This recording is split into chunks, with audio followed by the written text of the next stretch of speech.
Food on a normal table is out of bounds. Food on the floor is definitely for me. But on one of those low coffee tables? Well, I'm not too sure. I do resist when M is watching, but if he turns his back... One day, two ladies were sitting by one of these low tables on which they had placed their mugs of coffee.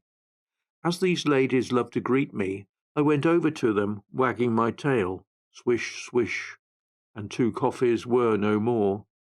I turned on the charm, and they could only laugh at the coffee spilt across the floor. Friends forever. M and I are getting on well. I love him, and I think he loves me. I promise I will lose my friskiness as I mature, so he is hoping for many happy years together. Author's note. I would like to acknowledge the dedication and professionalism of everyone at Irish Guide Dogs in training these wonderful animals. The skills and consistency of guide dogs is quite remarkable to behold, so well done to all, and thank you. Appendix. Useful services.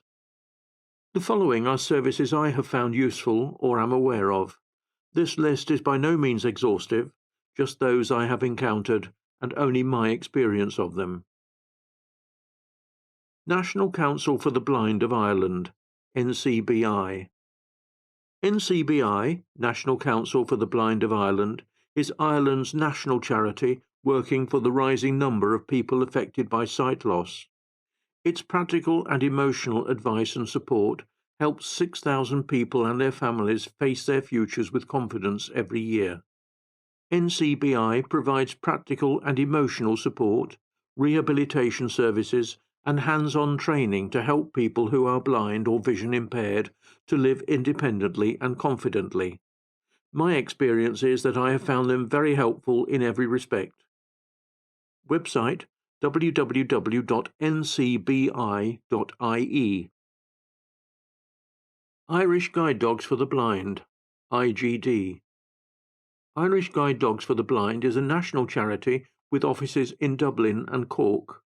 Their core activity is, as the name suggests, training both dogs and VIPs in their use of them.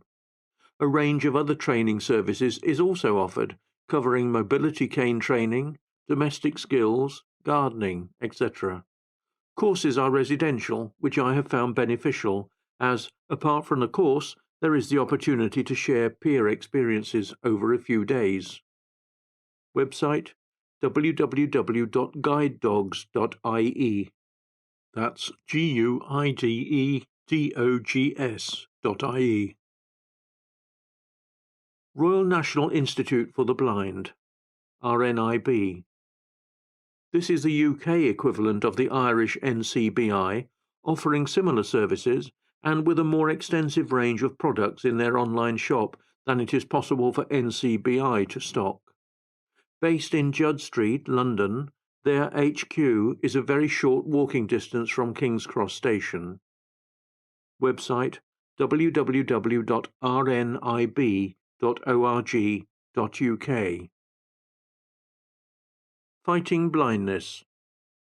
While I am aware of this organisation, I have no experience of it, but their website is worth a visit. www.fightingblindness.ie.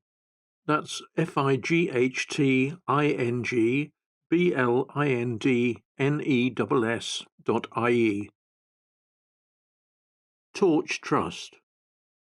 This is primarily a Northern Ireland and UK organisation. This Christian charity provides spiritual support and Christian literature and offers holidays for visually impaired people. Website www.torchtrust.org. That's TORCHTRUST.org. National League for the Blind. This is a social club for visually impaired people organising a variety of social events, including such items as pub quizzes, music evenings, themed events, etc., and casual evenings just to meet and chat. Website www.leagueoftheblind.org. That's leagueoftheblind.org. Calibre Books, a charity that provides audiobooks free of charge to visually impaired people. I have had quite a selection from them, all by memory key through the post, but also available via internet. Efficient and friendly. Website calibre.org.uk. That's calibre.org.uk.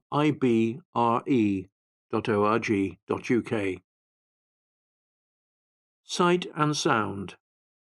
While this is a commercial company, there is positive support to visually impaired people, providing a wide range of assistive technology.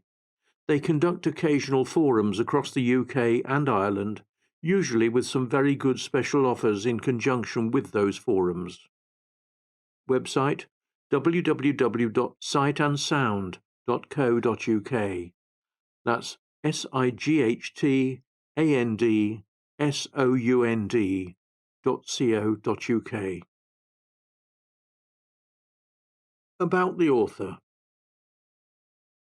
Born into a farming family in rural Ireland in the late 1940s, Robert Thompson was one of the privileged few to benefit from a secondary education. That led to work in a large Irish insurance company. In a career spanning 37 years, dealing with insurance claims, Robert was also involved in the innovation, management, and reorganizing of the claims structure of the company. Failing sight led to early retirement in 2002, but with a reasonable level of function and mobility. Then came the crash, best described in this book in the section Light in My Tunnel. Today, 2018, and with an ongoing reduction in his sight, he faces a continual challenge of adaptation and improvisation. His hobbies and interests, most of which continue in some fashion despite his visual impairment, range from hill walking, a little cycling, rock climbing and high mountain trekking, taken up at age 50, property projects, and writing short church dramas. He is a Christian by conviction and keenly active in his local church. And that is the end of Insights into an Unsighted World by Robert Thompson. May we remind you that it is illegal to copy or alter this recording. Your reader was David Hobbs.